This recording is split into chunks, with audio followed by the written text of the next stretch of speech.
Boa noite. A meningite é uma doença grave causada por bactéria ou vírus. Se não tratada rapidamente, pode ser fatal. Este ano já foram registradas 3 mortes na região causadas pela doença. O caso mais recente foi de uma menina de 1 ano e 3 meses. A família afirma que a criança não teve atendimento adequado. As últimas fotos estão guardadas no celular dos pais, que ainda estão inconformados com a morte da filha Maria Eduarda, de 1 ano e 3 meses.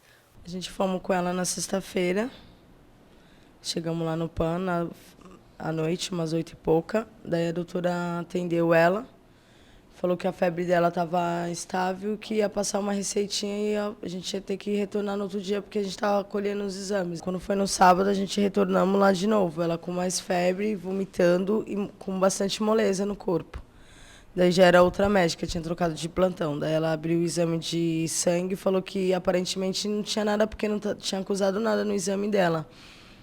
Daí olhou nariz, olhou garganta, olhou ouvido, falou que ela estava bem. Aí voltamos no sábado para casa com ela mal, gemendo. Voltamos para casa. Quando foi no domingo de manhã, ela já acordou com a ponta do nariz roxinha. As bochechas, gemia muito. Os pais contam que houve muita demora no diagnóstico. Apenas depois de ter passado 2 vezes pelo PAN é que a menina foi encaminhada para o Santo Amaro, onde foi constatada a meningite, mas a criança não resistiu. O Lico, que era para ter colhido dela na sexta-feira, quando colheram lá no Santo Amaro, era para ter feito isso lá, no PAN da rodoviária, e não fizeram. No exame já constava que ela estava entrando em estado de óbito. O advogado da família acredita que houve negligência médica. Ele vai entrar com uma ação na justiça contra a prefeitura e o Hospital Santo Amaro. Ele pede que seja entregue o histórico médico de Maria Eduarda. E da UPA, eles verificaram a gravidade e mandaram para o Santo Amaro. No Santo Amaro, correram aí, agilizaram para chegar o exame de urina acusou uma infecção grave, foi aquele corre-corre, ninguém explicava para a mãe o que era. E nesse meio tempo ela escutou que a criança tomou também, porque estava precisando, uma dose de adrenalina, porque já estava desfalecendo. E o médico, quando passou, falou, a criança de 3 anos que tomou adrenalina. Aí ela falou, não, 3 anos não, a Maria Eduarda tem 1 ano. Diz que o médico ficou em estado de choque. Falou, como que tem 1, se me passaram que tem 3? Então vem a dúvida de que foi aplicado na Maria Eduarda, ou foi aplicada na Maria Eduarda uma dose para uma criança de 3 anos. Quer dizer, essa sequência de erros, adrenalina em dose cavalar, em uma dose alta, pode ter matado a Maria Eduarda. A meningite pode ter matado a Maria Eduarda por conta desse atendimento que foi postergado aí e feito de maneira incorreta, segundo os padrões de atendimento de infecção de meningite. A direção do Hospital Santo Amaro afirmou que Maria Eduarda recebeu atendimento adequado, foi internada em estado grave na UTI pediátrica, mas infelizmente não resistiu, vítima de meningite meningocócica. Informou ainda que tomou conhecimento da denúncia, que questiona a conduta médica no atendimento da criança e que vai apurar o caso e punir os responsáveis. Já a Secretaria de Saúde de Guarujá respondeu que não vai se manifestar sobre o caso e que não há novos registros de meningite no município. A Prefeitura exigiu adequações de segurança na obra em que um operário morreu ontem à tarde. No local do acidente, nenhum operário trabalhando e as obras continuam paradas. Desde a morte do funcionário, a demolição do estacionamento teve que ser interrompida. Segundo a Prefeitura, a construção estava regularizada. O coordenador de inspeção de instalações da Secretaria de Obras apontou a necessidade de 2 ajustes de segurança. Depois, as obras podem continuar a qualquer momento. Colocação de tela nas laterais estavam faltando e a execução de algumas bandejas de segurança. A partir disso, o serviço fica liberado, porque a parte de investigação do que a causa do acidente é uma parte que vai ser verificada em um processo judicial, onde vai haver perícias, laudos específicos para isso. Como não tem mais perigo, a não ser com relação a terceiros, a parte externa, que é essa tela da fachada e as bandejas, assim que for atendido, isso daí a obra volta a poder funcionar, mesmo porque uma obra de demolição, ao contrário de uma nova, não é seguro ela ficar parada. Então, quanto mais rápido a gente conseguir liberar, eles atenderem a gente, é melhor. No final da manhã de ontem, um operário de 20 anos morreu prensado por uma viga. Segundo informações do Corpo de Bombeiros, ele trabalhava com um grupo de 8 funcionários quando a estrutura se soltou. Ao tentar escapar, ficou preso e morreu no local. Após uma blitz ontem à noite em Guarujá, um suspeito morreu e outro ficou ferido durante troca de tiros com a polícia militar. Um bandido morreu durante uma operação da Polícia Militar no bairro Três Marias, em Guarujá. Quando a viatura se aproximou do grupo formado por 5 homens, um deles ameaçou os policiais com uma arma. Foi encontrada droga, ele se encontrava com uma pistola calibre 45 da marca Taurus e, graças a Deus, não teve tempo de atingir os policiais. Outro bandido foi encaminhado ao pronto-socorro central com um tiro na perna, mas passa bem. Outros 2 suspeitos foram levados à delegacia sede. O 5º homem foi liberado, pois não tinha histórico de crimes. Os auditores fiscais da Receita Federal promoveram uma paralisação hoje em todo o país. Os servidores compareceram ao trabalho, mas não ligaram as máquinas. A mobilização não interfere nas consultas do primeiro lote de restituição do imposto de renda. Eles querem se reunir com o ministro da Fazenda para negociar aumento de salário e outros benefícios. Após uma semana paralisado, o VLT, veículo leve sobre trilhos, voltou a funcionar em São Vicente. Em fase de testes, o VLT voltou a operar normalmente nesta segunda-feira pelas 7 estações de São Vicente. Em abril, o sistema passou a funcionar de modo experimental e sem cobrança de tarifas. De segunda a sexta-feira, da 1 às 4 da tarde, os moradores da cidade podem conhecer como funciona o transporte. Até o fim de junho, o VLT já deverá atender as primeiras estações de Santos, que farão a ligação entre as 2 cidades. A seguir, jogadores do Peixe receberam uma visita muito especial no CT Rei Pelé hoje de manhã. Caderno Regional volta já.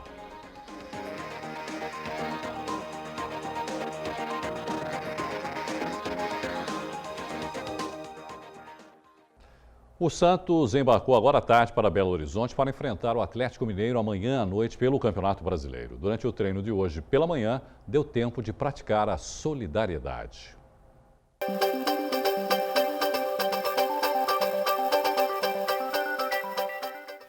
No campo, tradicional rachão.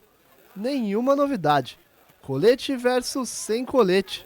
Porém, por baixo da cerca, um par de olhos atentos e ansiosos espreitava. Eles pertencem a Laila Vitória.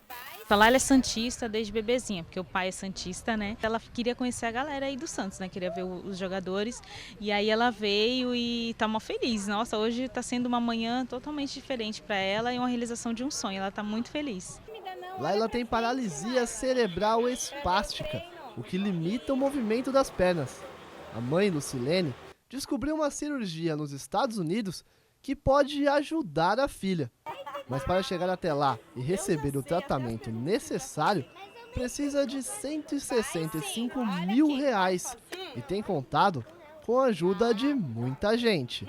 Há 2 meses atrás nós começamos a ir às ruas, fazer pedágio, começamos a arrecadar nas ruas e vender doces, né, e a divulgar o caso dela. Então as doações de 2 meses para cá deu uma aumentada, assim, então chegamos aos 50% do valor. E em agosto eu tenho que já depositar o valor da cirurgia para o hospital.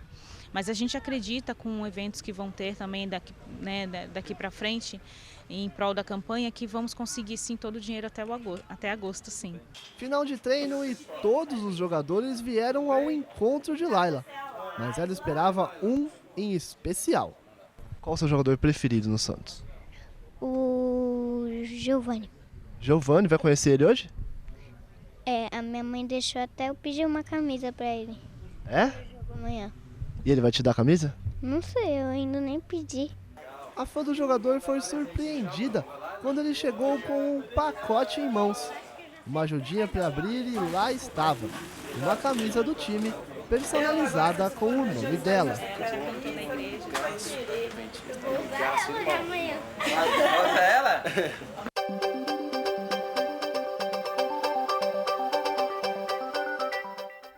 E em São Vicente também teve mais um bom exemplo de solidariedade. Uma academia do bairro Jockey Clube animou o sábado da comunidade.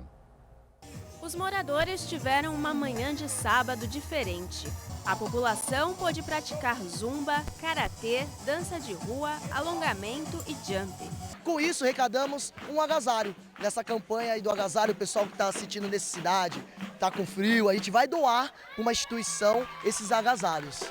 Além das atividades físicas, teve também pipoca, sucos e algodão doce. E as crianças adoraram. O Iter trouxe o filho Enzo e acompanhou as atividades. É muito bom, né? Muito gostoso trazer essa modalidade, né, para as crianças verem, para o pessoal da comunidade ver em geral. É muito bom, muito gostoso. É um sábado diferente. Né?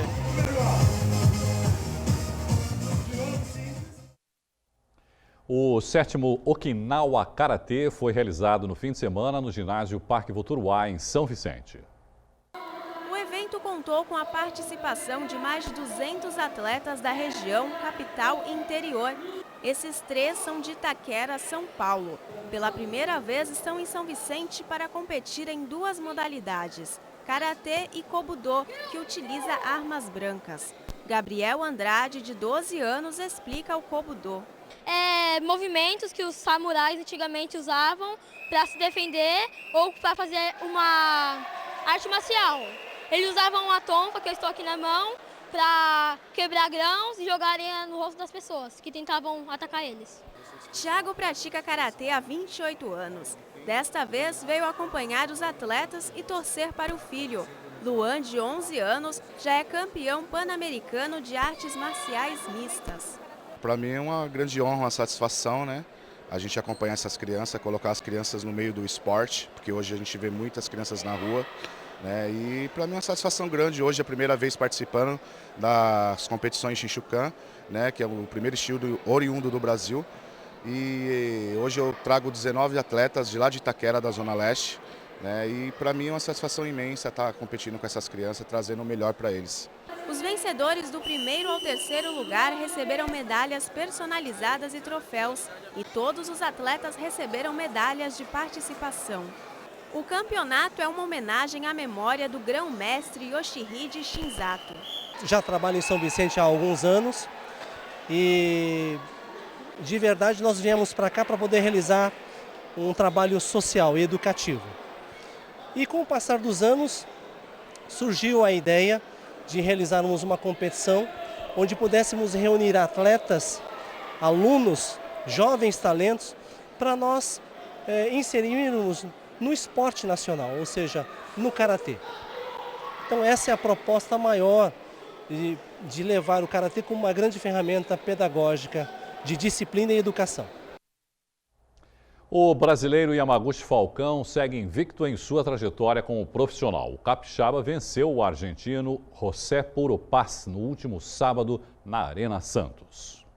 Éder Joffre, campeão mundial nas categorias galo e pena nos anos 60 e 70, prestigiou o evento.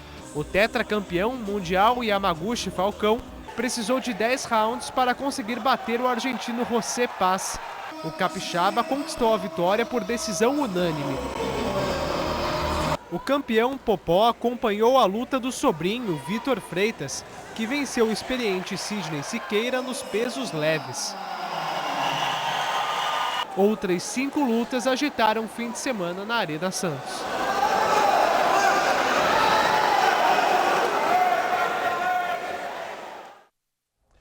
A seguir, humor e literatura. Foi lançado em Santos a biografia de Ronald Golias e mais as homenagens ao religioso José de Anchieta, que morreu há 418 anos. Não perca, voltamos em instantes.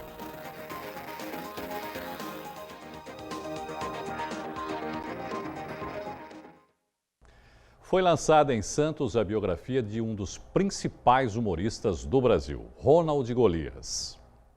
Durante décadas, Ronald Golias arrancou gargalhadas dos brasileiros.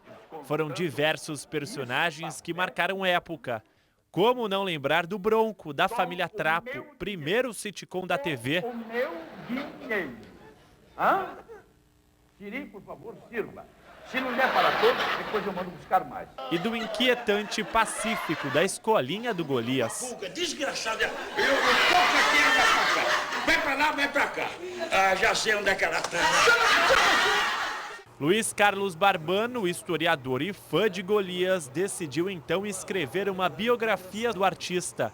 Quando tinha 16 anos, conheceu o humorista em São Carlos, cidade que ambos nasceram. Estava tentando dar conta do meu primeiro emprego numa loja uma mercearia na época, né?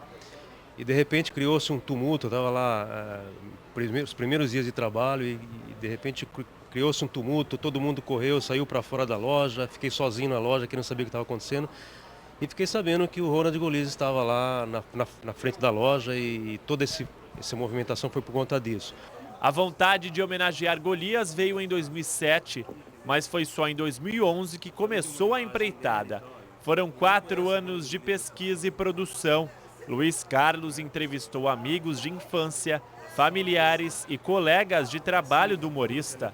Tudo isso para coletar o máximo de informações sobre o artista que encantou os brasileiros em diversos personagens ícones da TV. É interessante dizer que falar de Ronald Golias não é somente falar da história de um grande comediante, é falar sobre a própria formatação da televisão no Brasil. Porque não tem como falar de Ronald Golias sem falar do surgimento da televisão no Brasil. Ele participou efetivamente desse momento, né, de implantação da televisão no Brasil através da TV Paulista. Primeiro começou com a TV Tupi, São Paulo, depois Rio de Janeiro, aí veio a TV Paulista, depois a TV Record, né? Então era o início da produção televisiva no Brasil. Então Ronald Golias contribuiu muito para esse veículo de comunicação, a televisão. Ele conta que a obra traz fotos e depoimentos exclusivos sobre detalhes da vida simples que o gigante do humor levava. Além de ser um grande comediante, era uma figura humana incrível. É uma pessoa que foi uma celebridade no mundo da comédia, mas que nunca deixou a fama sobrepor ao respeito que tinha com as pessoas, né? O companheirismo, a troca de gentilezas que havia. Miele costumava dizer que ele era a própria unanimidade, né? Porque desde o porteiro até o diretor da emissora, todos gostavam do Golias e não tinha nada que desabonasse o seu comportamento, a sua conduta, não só no plano artístico, como no plano pessoal. No ano em que completa 10 anos da morte do humorista, o livro Ronald Golias, o Gigante do Humor, está disponível nas livrarias. A publicação custa R$ 49,90.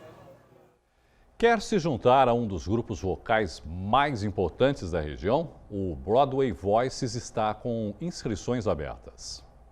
No total são 8 vagas, 4 para tenores e 4 para baixos. Eu vou conversar com o Fernando Pompeu, diretor musical do Broadway Voices. Quais são os requisitos para essas vagas? Então, os requisitos são o seguinte: a pessoa gostar de música, né, ser afinada, né, e curtir musicais. O teatro musical, né, em si, a música do teatro musical. Como é possível fazer para se inscrever? Então, as inscrições são através de a pessoa mandando um currículo, né? Currículo simples, não muito rebuscado, com os dados principais. Se a pessoa já tem alguma experiência em canto, em cantar em grupos, assim, colocar também, né? E uma foto atualizada. Ela manda para que e-mail e até quando? Ela manda para fernando.pompeu@gmail.com até o dia 15 de junho. Vocês, no momento, estão já ensaiando, já está num processo do novo espetáculo. Qual que é ele? Como é que está a situação do Broadway Voices? Então, estamos ensaiando esse novo espetáculo, que deve acontecer até o final desse ano ou início do ano que vem. Ele é um pouquinho diferente, né? Nós vamos ter uma parte totalmente voltada para os musicais da Broadway e outra parte totalmente voltada para os musicais nacionais que estão aí borbulhando, né? E enquanto isso, estamos fazendo algumas apresentações também, que a gente chama in concert, né? Que isso inclusive acontece lá na Broadway. O in concert ele não tem figurinos, não tem cenário, a gente faz uma certa movimentação, né? Apresenta as músicas, né? Mas é mais em forma de um concerto, né? Apresenta mais o trabalho vocal. Tá ok, então obrigado pelas informações. Está aí uma oportunidade para os cantores aqui da região. Felipe Gongola de Santos. Hoje, 9 de junho, a canonização de José de Anchieta completa 1 ano. A data também é marcada pelo aniversário de morte do religioso pioneiro na catequização de índios da região na época do descobrimento do Brasil. Itanhaém decretou feriado em homenagem ao copadroeiro da cidade e Bertioga recebeu as relíquias de José de Anchieta neste fim de semana.